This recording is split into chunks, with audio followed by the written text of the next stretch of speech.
alhamdulillah, la ilaha illallah, wallahu akbar, wala haula wala quwwata illa billahil aliyyil azim. Allahumma shalli wa sallim wa barik ala sayyidina Muhammad wa ala ali sayyidina Muhammad. Qala Allah ta'ala fi kitabil karim, a'udzu billahi minasyaitonir rajim. Bismillahirrahmanirrahim.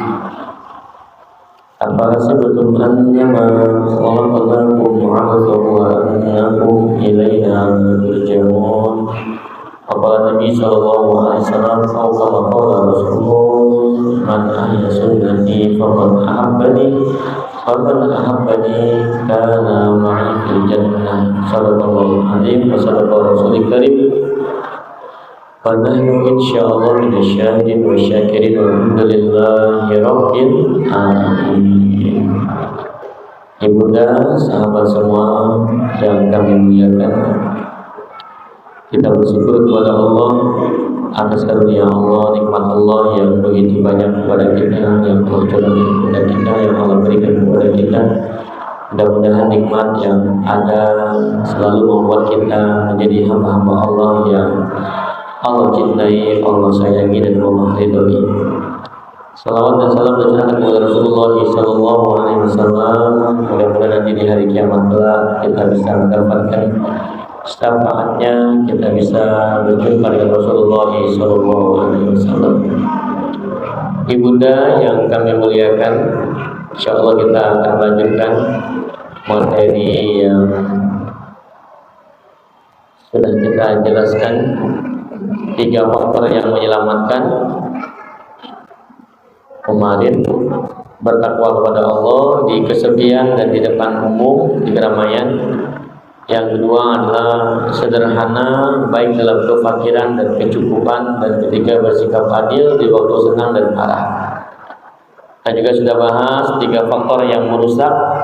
Kemarin sudah kita bahas tentang yang pertama yang bisa merusak itu adalah teramat pikir, menuruti hawa nafsu, dan membanggakan diri.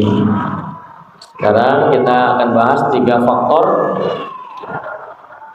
yang akan menaikkan derajat seseorang di sisi Allah Subhanahu wa taala. Yang pertama adalah 3 faktor yang akan menaikkan derajat di sisi Allah.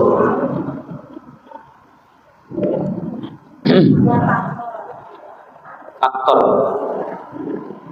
3 amalan yang akan menaikkan derajat seseorang di sisi Allah Subhanahu wa taala.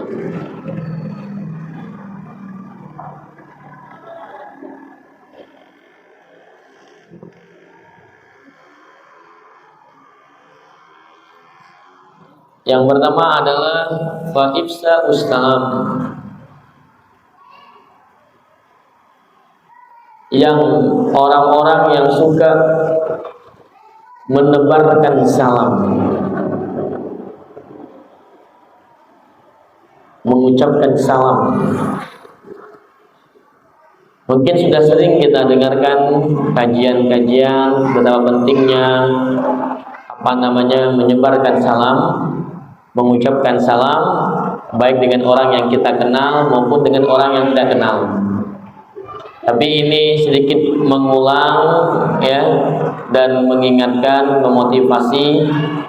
Mudah-mudahan kita ini terus bersemangat untuk menyebarkan salam kepada orang yang kenal maupun kepada orang yang tidak kenal.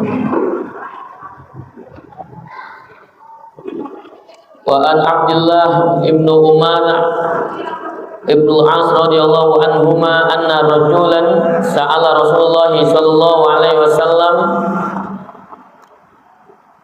Dari Abdullah bin Amr bin As radhiyallahu anhuma, ada seorang laki-laki bertanya kepada Rasulullah SAW, ayul Islam khairu, Islam apakah yang paling baik itu? Jadi ada seorang laki-laki bertanya kepada Rasulullah SAW, Islam yang paling baik itu Islam yang seperti apa? Maka Rasulullah SAW menjawab, Qala Rasulullah sallallahu alaihi wasallam tut'imut ta'am, orang yang suka memberikan makan, wa qara'us salam ala man arafata wa man lam ta'rif. Islam yang paling baik itu, ya, Rasulullah SAW mengatakan engkau memberikan makanan dan mengucapkan salam kepada orang yang sudah engkau kenal maupun kepada orang yang belum engkau kenal. Jadi bunda semua, ayahanda, kalau ingin mendapat predikat seorang muslimah atau seorang muslim atau seorang yang beragama Islam yang khair, yang paling baik, diantaranya adalah mereka yang suka mengucapkan salam kepada orang yang dia kenal maupun kepada orang yang dia tidak kenal. Jadi boleh ya mengucapkan salam kepada orang yang tidak kenal, bukan berarti sok-sok kenal, dan bukan berarti juga sok-sok SKSD. Apa SKSD itu? Sok kenal, sok dekat. Nanti jangan sampai ada bik-bik di pasar, dari ujung pasar sampai di ujung ucap salam lah gawe. Assalamualaikum warahmatullahi wabarakatuh, Bu. Apa kabar, Bu? Dalam hati kita siapa Bi nih? Ya, sok kenal bener Bi nih. Jangan.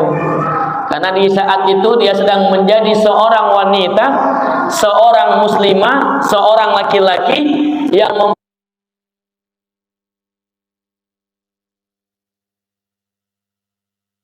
salam, ya, itu orang bukan sok-sokan, ya, bukan gaya-gayaan.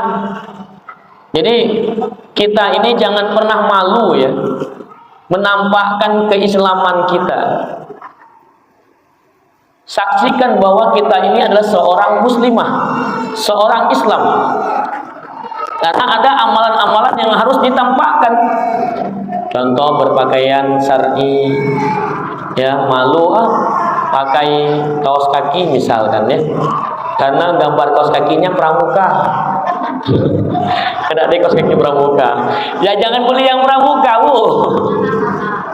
Belilah yang biasa saja, apalagi yang gambarnya Hello Kitty. Nanti takutnya jadi omongan orang. Ditanya ke kawannya, Bu, di mana beli kaos kaki gambar Hello Kitty ini? Saking ibu ini walaupun umurnya 60 tahun tapi suka dengan Hello Kitty ya.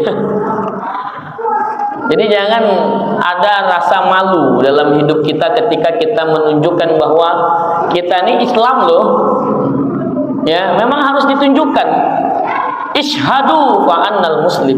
Saksikan bahwa saya ini adalah seorang muslim.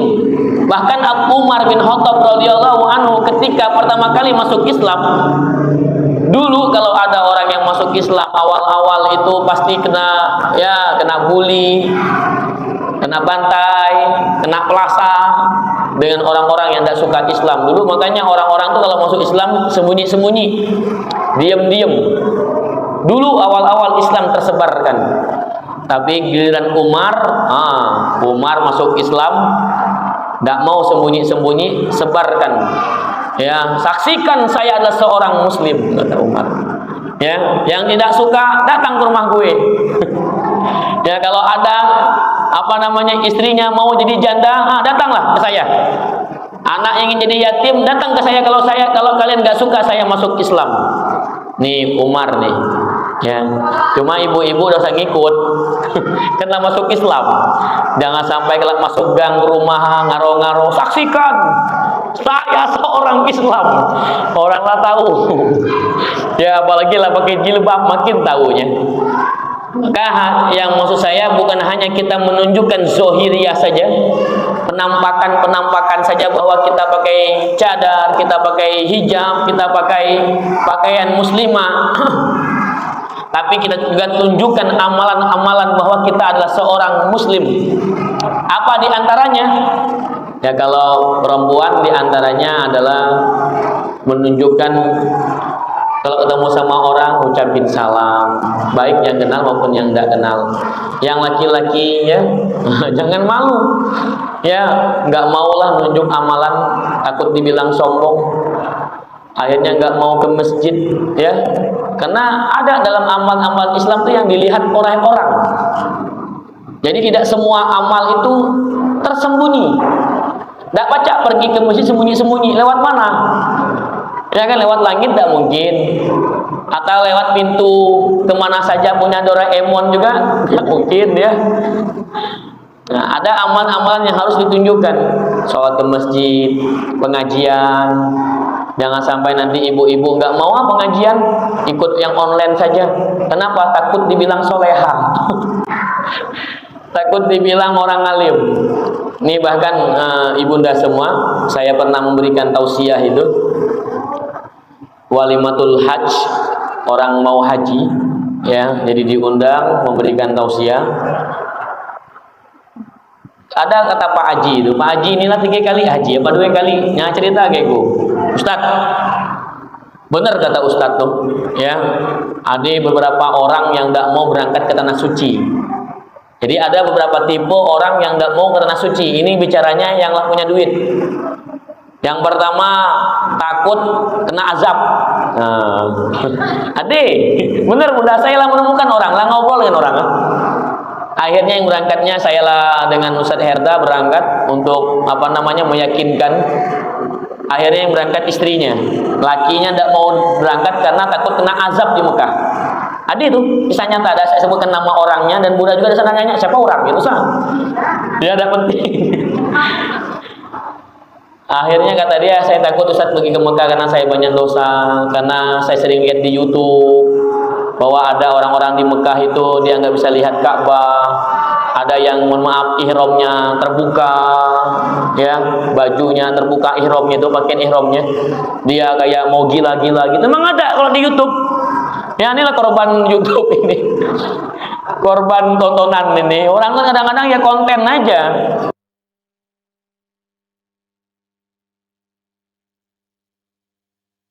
Baca di mana-mana baca, benar kan? Tidak perlu nunggu di Mekah sana. Lah kami sampaikan lah, Pak, Allah ini maha sayang. Panolah saya sampaikan itu dengan Ustaz Herda itu. Kebuih-buih mulutku. Dia berangkat lahir karena dia takut. Nah itu yang kedua, ada juga orang yang tidak berangkat ke tanah suci karena ngerasa anaknya belum alim, anak belum sholat. Serius nih. Takut diomong orang, kami lah tanah suci tapi anak kami agi bandit lah. Ya emang anak bapak film di mana, main film di mana, ada bandit-bandit. Ya anak kami belum sholat, akhirnya ada anak di tanah suci. Ada yang bunda isu. Ini yang kedua biasanya ini penyebabnya.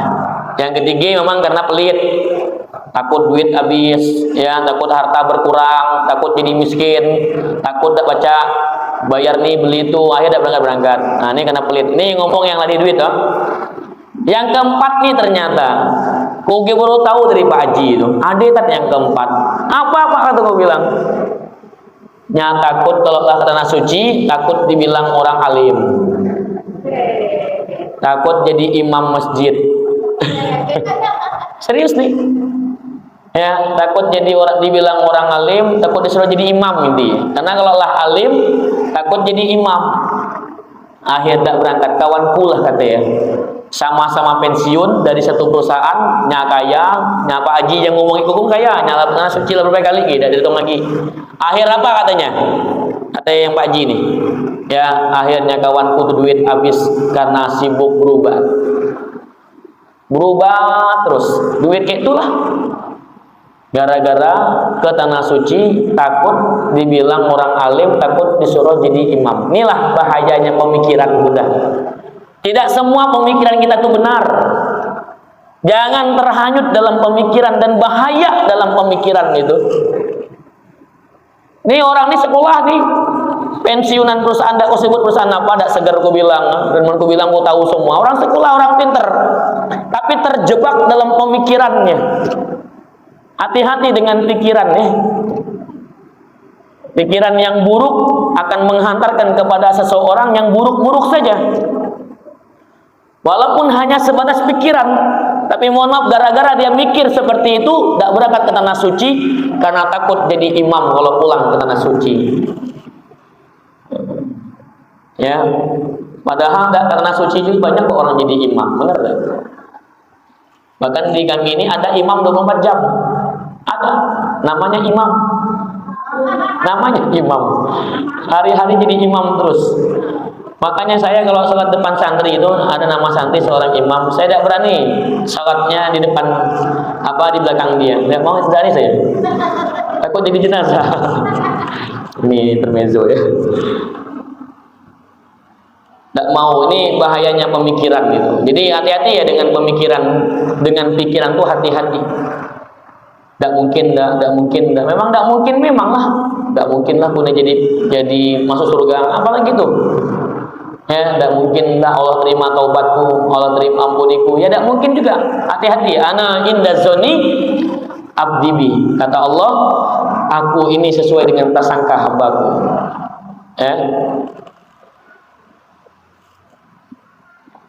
Kita ini ya sesuai dengan apa yang kita pikirkan.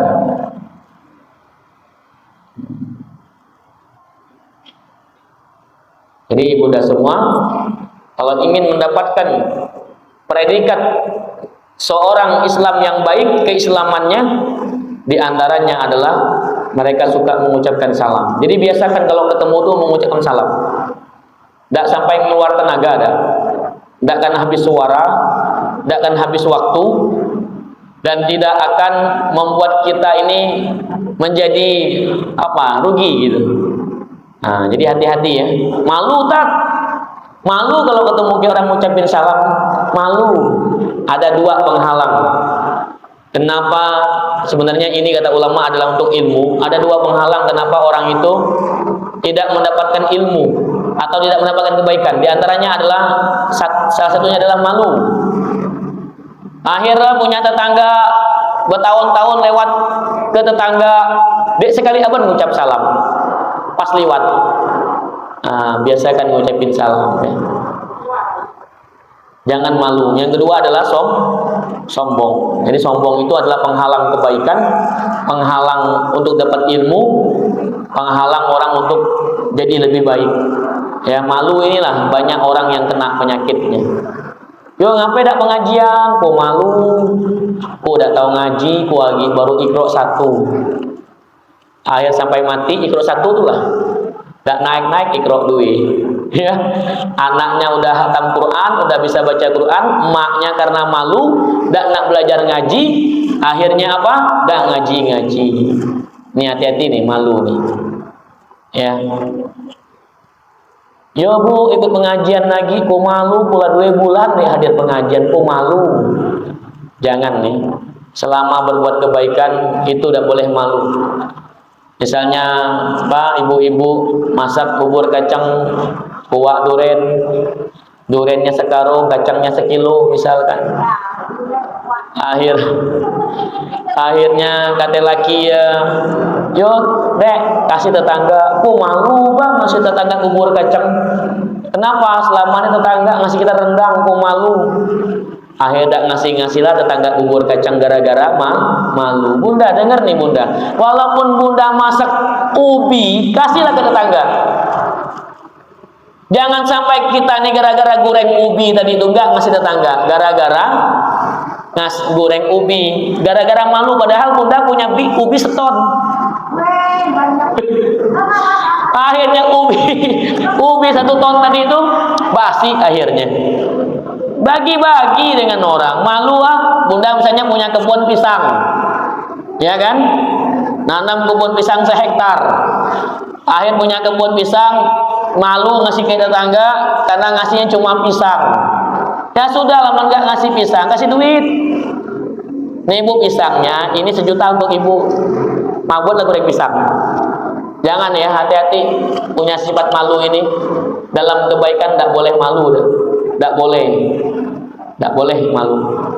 Malu itu kalau maksiat, ya kan? Malu itu kalau lah pengajian, agi ngaro-ngaro di pasar. Tahu ngaro-ngaro maksudnya? Ya teriak-teriak, ngaro-ngaro.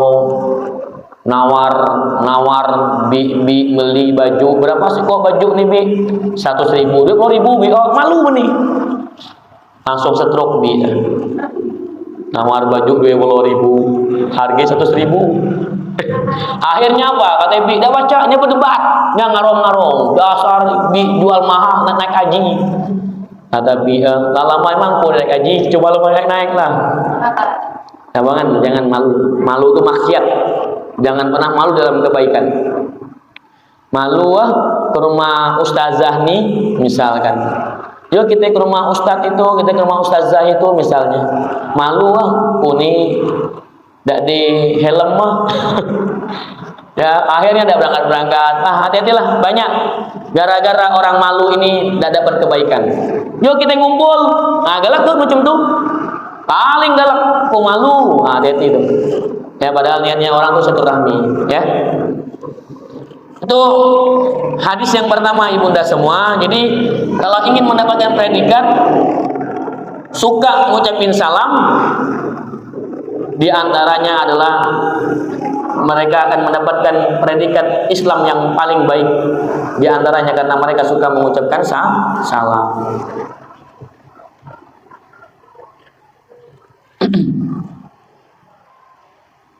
Bahkan dalam hadis yang lain dari Abu Hurairah radhiyallahu anhu, Nabi sallallahu alaihi wasallam bersabda ketika Allah Subhanahu wa taala menciptakan Nabi Adam alaihi salam, Allah Subhanahu wa taala berfirman, "Izhab fasallim ala ulaika nafarin minal malaikati julusun."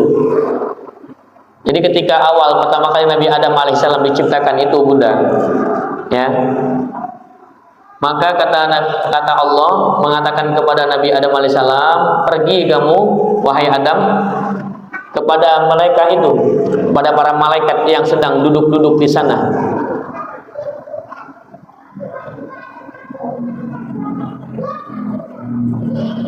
Lalu, ya. Ucapkanlah salam penghormatan mereka kepadamu.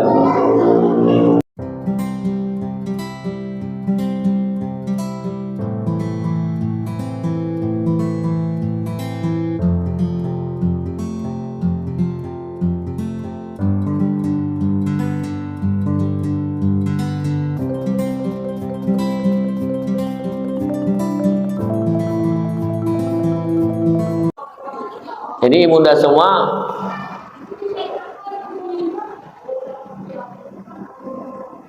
oh bukan bunda, apaan? Jadi ketika Nabi Adam alaihi salam ini diciptakan, Allah Subhanahu wa taala menyuruh Nabi Adam untuk menjumpai malaikat-malaikat yang sedang berada di situ.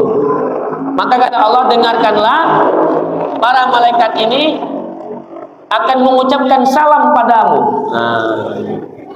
Jadi Nabi Adam itu salah satunya ketika diciptakan, beliau mendengar para malaikat ini mengucapkan salam kepada Nabi Adam alaihissalam, ya. Maka dijawab oleh Nabi Adam alaihissalam. Jadi di surga saja, ya, Nabi Adam diperdengarkan untuk para malaikat mengucapkan salam kepada mereka.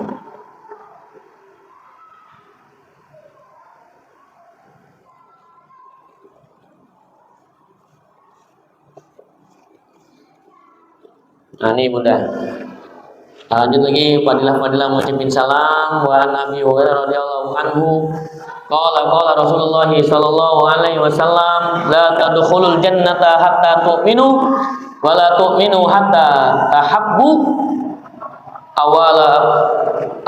awadalukum ala syai'in idza fa'altumuhu tahabbtum afsus salam bainakum. Dari Abu Hurairah radhiyallahu berkata, Rasulullah SAW bersabda, la tadkhulul jannata hatta tu'minu. Kalian tidak akan masuk surga sampai kalian beriman. Jadi mengingatkan penting kita punya iman. Kita ini tidak akan pernah masuk surga kecuali kita ini beriman. Ini iman ini harus benar-benar tertancap di dalam hati kita ya. Jangan sampai hilang keimanan dalam diri kita. Yazidul iman, bertambah iman dengan ketaatan, dan berkurangnya iman dengan apa? Maksiat. Jadi orang itu kalau maksiat mudah, imannya lepas dulu. Kata ulama, kalau ada orang maksiat, misalnya ada orang tengah gibah nih, tengah ngomong orang, nah iman dia ini tercopot dari dirinya. Nanti kalau selesai gibah baru masuk lagi. Ya.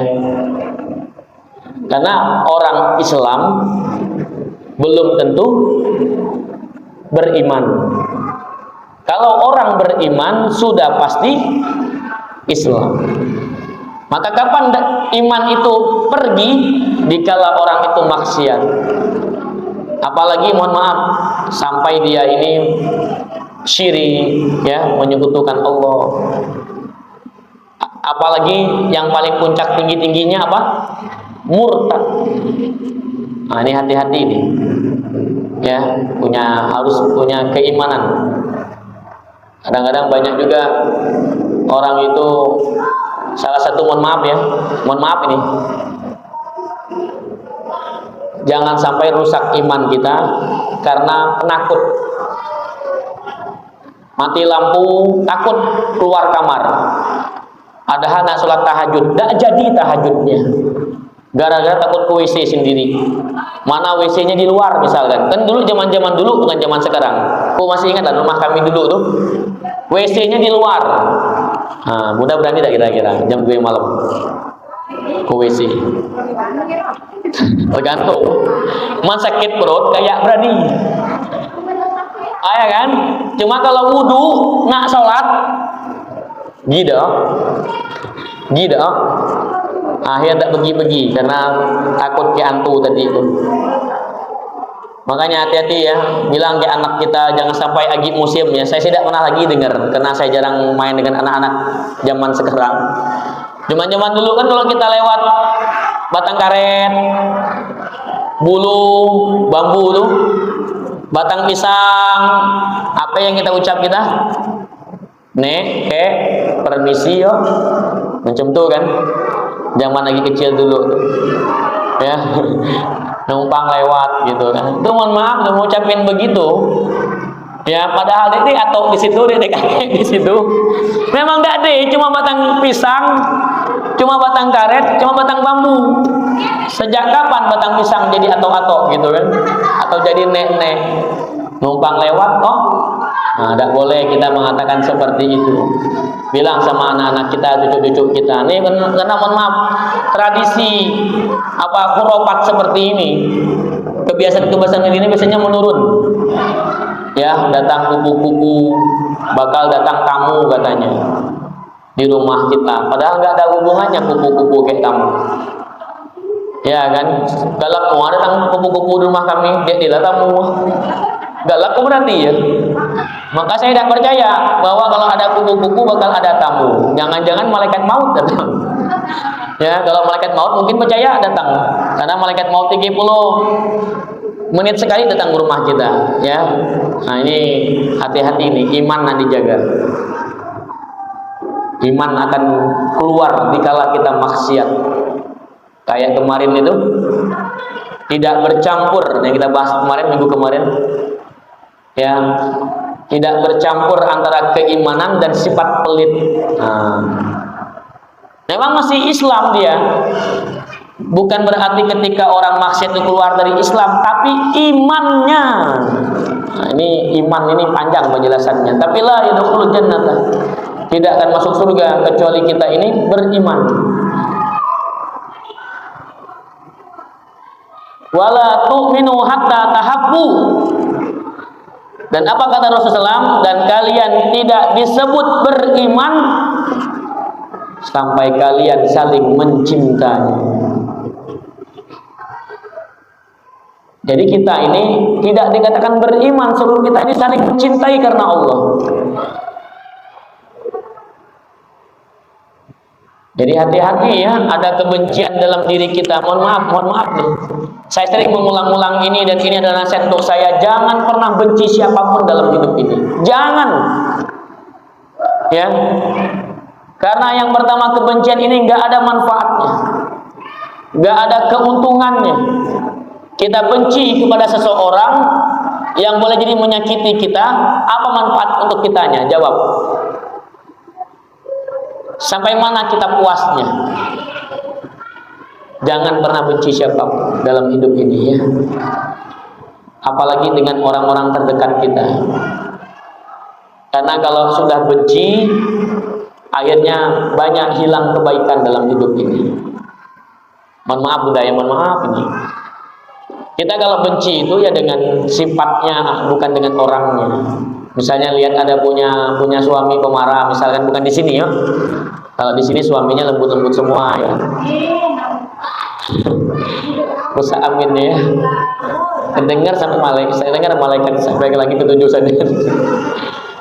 Punya suami pemarah, dikit-dikit marah. Ada Bunda, suami itu yang suka marah-marah ada. Shh, Bunda dengar nih Bunda. Beruntunglah punya suami pemarah. Karena ternyata marah ini tanda cinta. Selama marahnya yang baik-baik. Misalnya ada yang mohon maaf ya, ada suami itu dalam urusan akhirat tentunya nengok suami, nengok bini, sholatnya jam 2 nya marah, beruntung Bunda. Karena kadang-kadang marahnya ketika kita lalai itu lebih baik untuk kita daripada diamnya seseorang. Paham dah? Ini contoh begini. Ini suami istri. Contoh kawan dekat lah. Nah, misalnya Bunda ini punya kawan dekat, mulutnya judes minta ampun. Kita ada pergi pengajian, nuanya ngata kita. Di teleponnya kita. Kemana kita di pengajian sore tadi? Dede hadir. Cinta dunia yo. Mohon maaf, kedengarnya kasar dah. Kasar kan, lah nuduh cinta dunia, nggak tahu ngapa kita ada pergi kena ambayan tengah kambu misalkan. Orang kan mana ada yang kedua misalnya ada bisul, ya kita langsung ulun disebut cinta dunia. Tapi mohon maaf Bunda, kalau kita dengar kata-katanya dan kalimatnya, memang menunjukkan satu kekasaran, betul kan? Mana ki, di pengajian muaki cinta dunia aneh, kasar tak dengarnya. Tapi mohon maaf Bunda, di dalam itu ada cinta. Karena di antara banyak teman kita, hanya dia yang bertanya, di mana kamu, kenapa ada ikut pengajian? Nih dia yang nanya, karena cinta cuma bahasa bayi yang tidak bagus dan tidak romantis. Tapi di dalamnya ada cinta. Bunda tidak boleh benci. Masya Allah kalau punya kawan macam itu. Serius ya. Kita dengan banyak. Misalnya kalau kami di DM ini, adalah kawan di DM ini, di pesantren ini pengurus nih. Kalau misalnya tidak sholat di sini, dia akan nanya di grup, mana Ika? Bukan mana Ika, di mana kalian? Ya, kenapa tidak sholat subuh misalkan? Dia nggak tahu kalau sholat subuhnya di rumah kami misal. Tapi itulah cinta itu. Ya, cinta itu memang seperti itu. Kadang-kadang di balik marah ada cinta, walaupun itu tidak baik sebenarnya. Tapi saya katakan di balik marahnya seseorang ada cinta. Kan ada di laki Bunda, bagaimana di laki Bunda? Beruntunglah seorang suami yang punya bini marah-marah. Serius. Dibanding bini yang pendiam. Laki mabuk diam. Laki mohon maaf selingkuh diam. Ya, laki judi diam. Ya kan? Laki tidak sholat diam. Tidak semuanya diam itu baik, dan tidak semuanya marah-marah itu buruk. Kadang-kadang di dalam marah-marah itu ada cinta, benar tak? Maka beruntunglah Ika lagi bujang dengar nih, carilah bini yang cerewet. Tanya biodata, kamu cerewet gak? Kalau kamu cerewet, aku suka sama kamu. Karena cerewet itu tanda cinta, tanda peduli, betul kan? Ya, cerewetnya peduli. Memang macam itulah. Kadang-kadang adanya manusia-manusia yang cerewet-cerewet itu ada. Walaupun agak-agak langka, ya.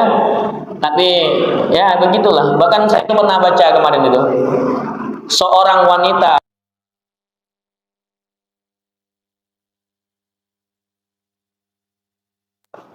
ya, seorang istri yang tidak ada marahnya, mohon maaf, agak berkurang cintanya, bukan ada cintanya, agak berkurang cintanya. Ningok anak ya, subuhnya kesiangan, maknya ini marah misalkan.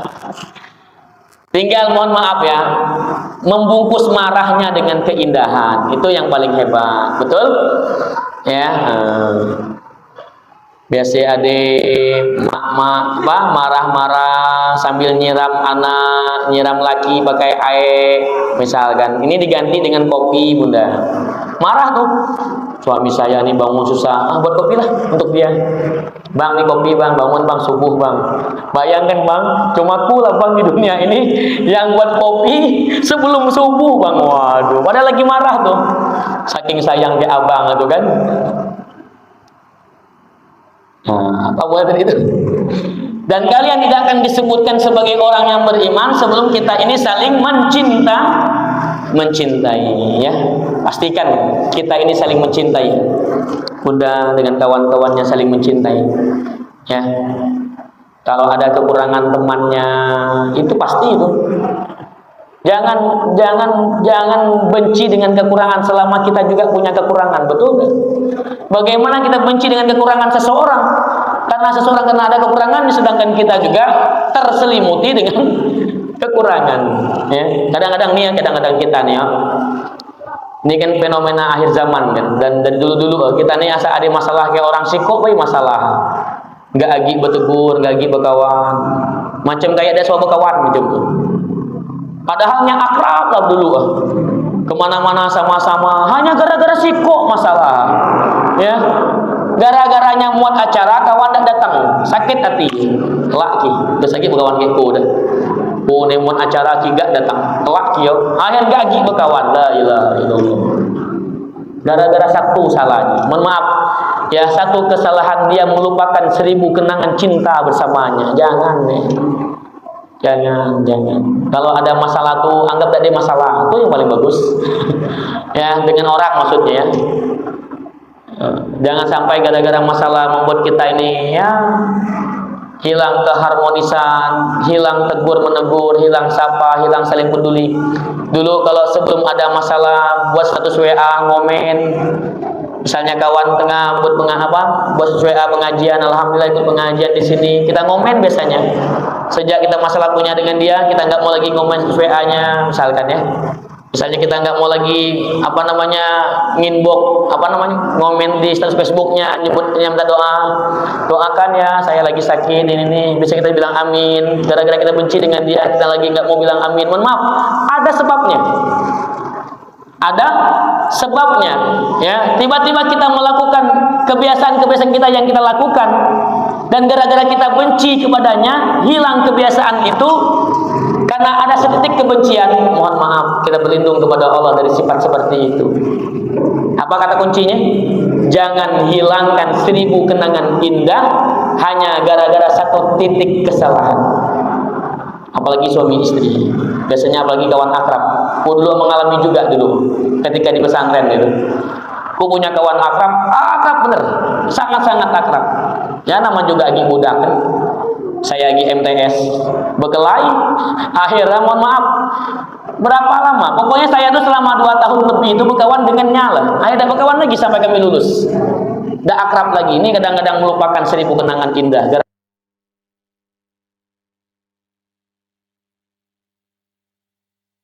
Saya baik dunianya orang. Nih pentingnya saling mencintai. La yu'minu ahadukum hatta yuhibba li akhihi ma yuhibbu li nafsi. Tidak sempurna iman kita sebelum kita mencintai saudara kita sebagaimana kita mencintai diri kita sendiri. Hatta kepada orang yang menyakiti kita. Walaupun kepada orang yang menyakiti kita jangan pernah ada kebencian, jangan sedikit. Jangan ya. Ini kenapa aku kisah di sini kan? tentang ada orang yang ketumbur di hari Rabu ke Sabtu, Rabu dan Jumat tuh. Masa lemadi. Jadi ini kisah ya. Ada seorang bapak-bapak ke rumah kami. Ini bapak ini alim lah haji lah, soleh banget. Alim menurutku, ulama lah menurutku. Dia pernah cerita aku, Ustaz Kuni, katanya pernah orang ini setiap hari Rabu dan Jumat pokoknya seminggu 2 kali ketumbur terus. Akhirnya berobat keku karena bapak ini macam obat. Pak Kuni Pak ngapalah setiap Rabu Jumat ketumbur terus. Kalau tidak numbur orang ketumbur. Kalau tidak numbur orang ketumbur. Walaupun tengah naik sepeda ya pernah sih punya di sini. Tak apa diulang-ulang lagi. Akhirnya ditanya sama Ustadz nih, Pak Haji nih. Kamu nih ada masalah dengan siapa sebenarnya? Dia malu enggak cerita? Dia masalahnya siapa lah? Jujur lah kata. Dia enggak lah ceritanya. Jujur lah. Akhirnya saya ini Pak Ustadz membenci satu orang dalam hidup saya. Apa masalahnya? Yang ngambil tanah saya. Saya bilang dengan orang yang ambil tanah saya itu, sampai kiamatku dan ikhlasku dan ridhoku benci dengan kamu. Sampai kiamat. Maka dinasihatilah oleh Ustadz nih. Ikhlaslah katanya. Maafkanlah. Oh, panjang lah diomong ke Ustadz nih kan. Akhir mungkin bayangan muda-muda punya tanah diambil orang. Kira-kira benci kayak orang tuh. Diangkut tanah, ya. Benci bener dia bunda. Siapa yang sakit hati tanah diambil kan?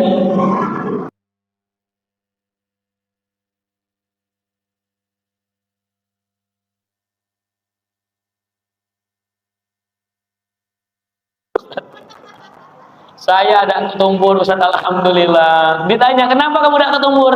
Sejak berjumpa dengan Ustaz kemarin, saya sudah memaafkannya malam itu. Saya sudah ikhlas. Nih adik-adik hari Jumat Ustaz, kurang nengok Ustaz bagi ketumbur dah. Ya, ada tahunya Jumat pun berlalu, tidak ketumbur juga. Rabu depan, takut kebetulan kan? Dicek lagi, tidak ketumbur juga. Hari jam 5 depannya berbulan-bulan lewati tidak ketumbur. Mohon maaf bunda. Apa yang menyebabkan masalah dia? Gara-gara dia benci dengan seseorang, dendam. Mau benci kayak kasar lah ngomong macam tu. Siap-siap itu ketumbur. Ya. Pokoknya nih hari Rabu, Jumat jatuh, tumbur orang jatuh, kepeliset. Itu betul pokok kecelakaan dengan dirinya. Gara-gara ada kebencian dalam dirinya. Nauzubillah min dzalik. Tapi memang ya, bunda coba lihat bunda. Kadang-kadang kalau kita lihat secara nalar kita kesian kan.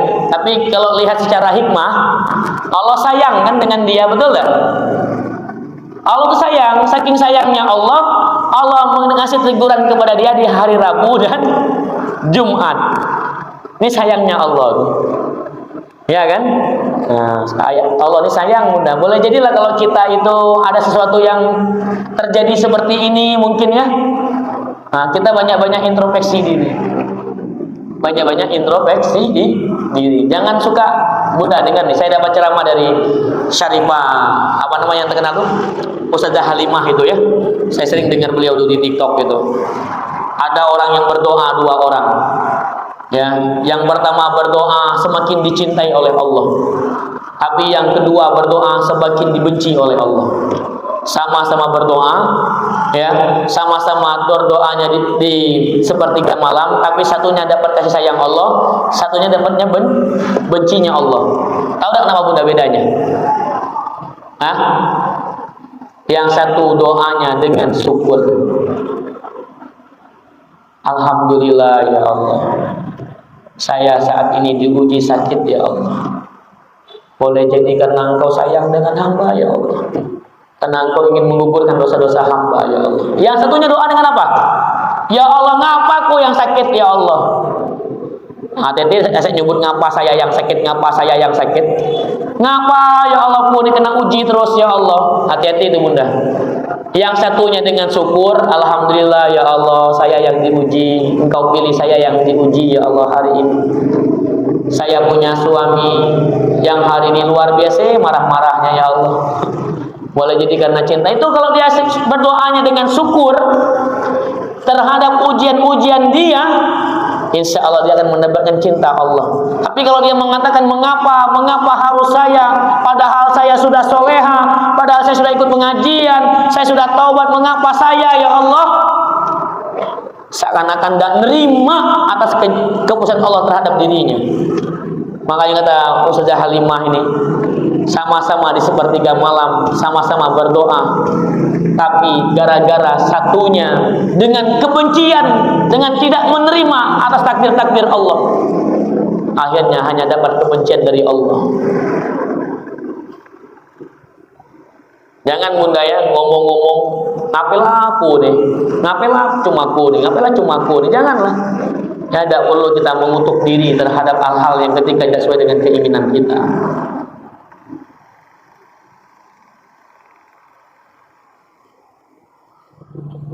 Awala adullukum ala syai'in idza fa'altumuhu tahabbtum.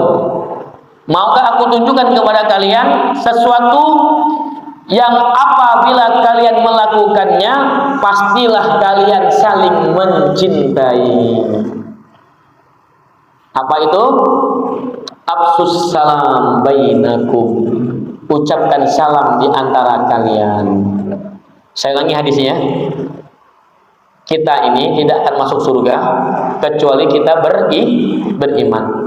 Kita ini tidak akan dikatakan beriman, tidak sempurna iman kita sebelum kita saling mencintai, ya. Maka kata Rasul, maukah aku tunjukkan kepada kalian agar kalian ini saling mencintai? Apa itu? Afsus salam bainakum. Ucapkan salam di antara kalian. Karena mohon maaf bunda ya, orang itu kalau dia tidak mau lagi mengucapkan salam kepada seseorang, apa itu ciri-cirinya?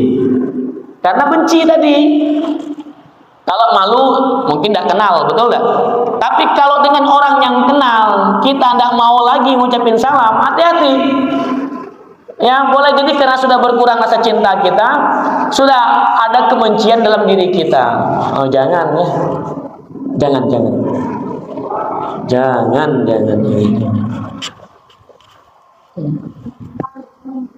Hah?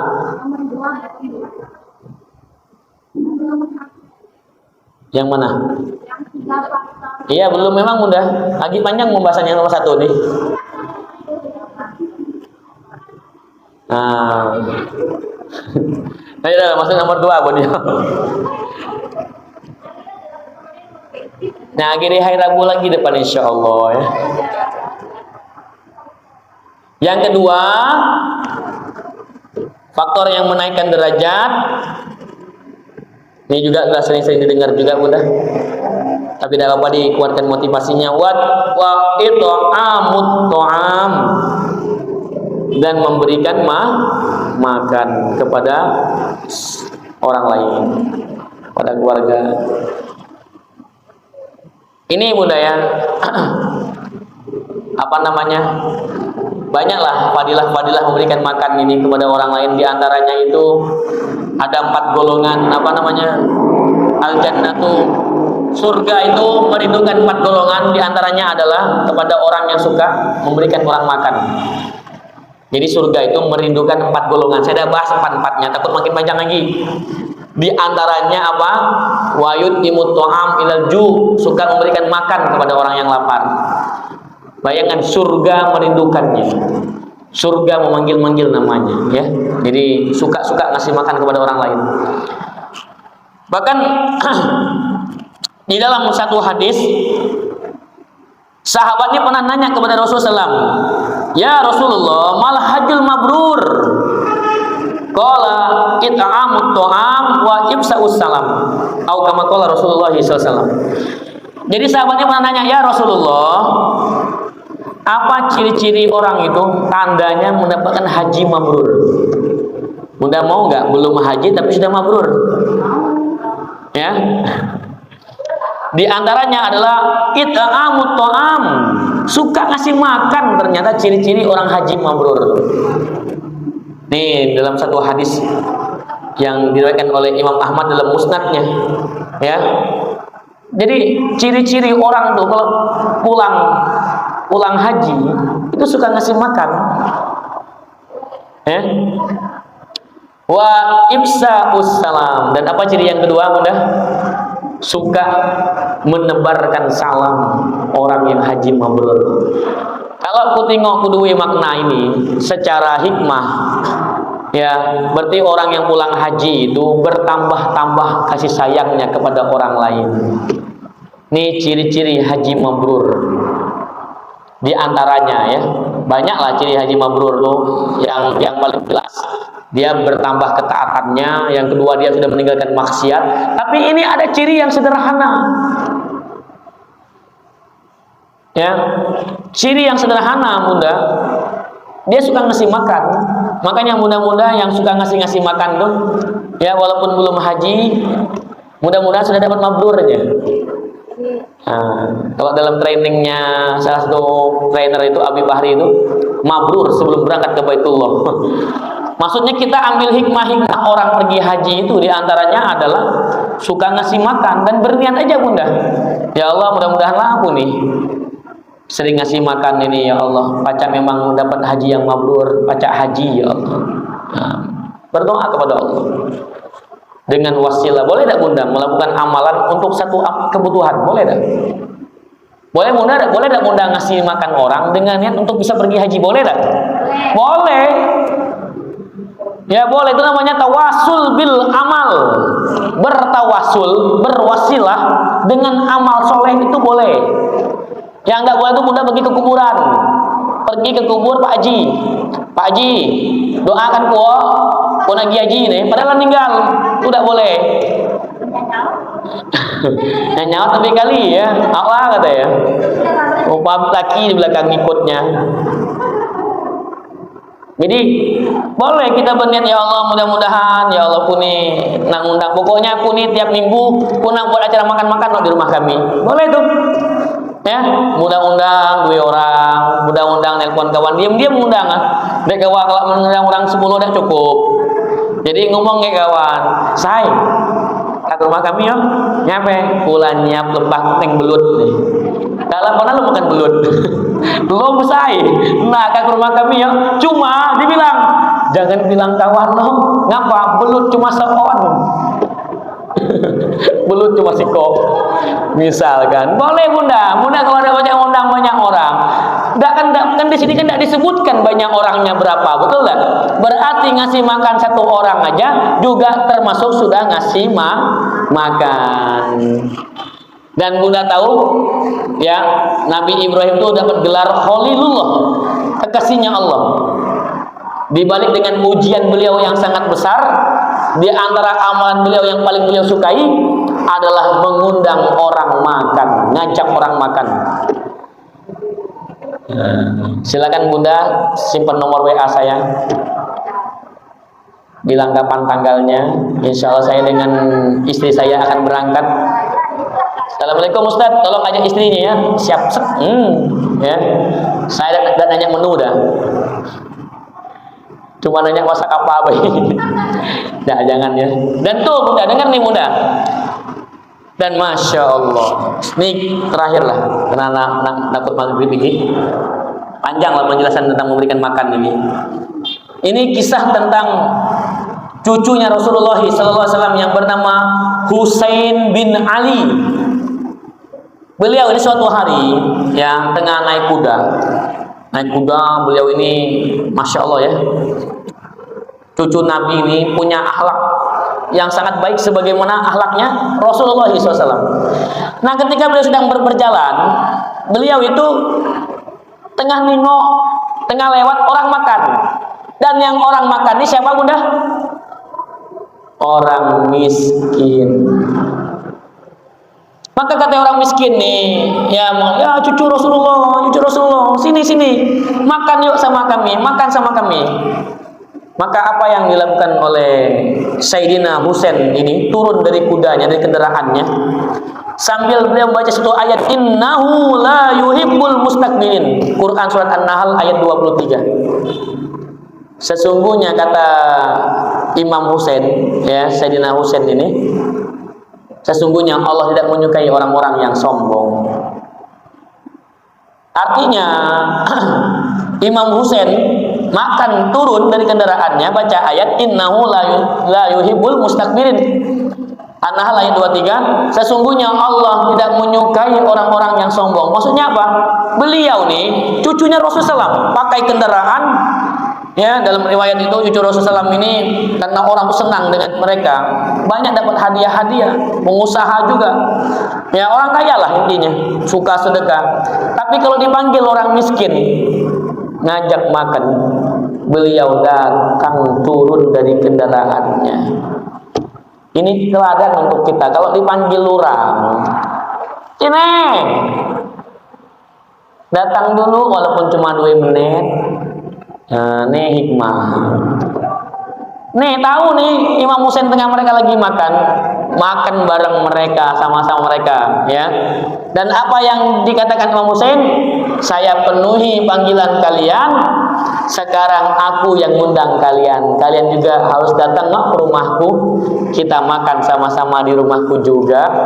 Maka datang mereka dengan senang hati, pulang-pulang bawa hadiah. Masya Allah. Ya, dari Imam Husain radhiyallahu anhu, cucunya Rasulullah sallallahu alaihi wasallam. Setidaknya ini menjelaskan kepada kita semua betapa kalau diundang orang makan itu jangan sampai tidak datang. Kalau kita sempat datanglah, yang belut tadi. Walaupun tidak makan belut, datang dulu ke rumahnya, bawa ayam.